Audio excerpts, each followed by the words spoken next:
नमस्कार मंडळी. तर बघा, आमच्या तुळशीला खूप जास्त मंजुळा आलेल्या होत्या, त्यामुळे तिची वाढ पण होत नव्हती व्यवस्थित. तर मग मी त्या सकाळी सकाळी आज कट करून घेतल्या आणि त्यानंतर मग तुळशी वृंदावन पण स्वच्छ पाण्याने धुवून घेतलं. तुळशी वृंदावनाजवळ तर तुळशीच्या पानांचा सुगंध तर खूप छान येत होता. आणि त्यानंतर मग मी महादेवांचा पण ओटा स्वच्छ धुवून घेतला आणि लगेच पूजा करून घेतली.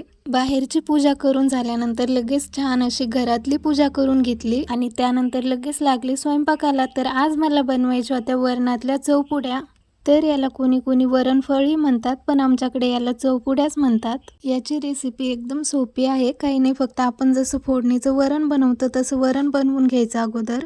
आणि हे वरण थोडंसं पतलं ठेवायचं आणि आपण ज्याप्रमाणे चपाती लाटतो त्याप्रमाणे एकदम पतली चपाती लाटून घ्यायची. आणि त्या वरणाला चांगली उकळी आली की कट करून त्यामध्ये टाकायचं. अशा प्रकारे एक चपाती कट करून टाकून झाल्यानंतर त्याला हलवायचं विसरायचं नाही, नाहीतर ते खाली चिटकून राहतं.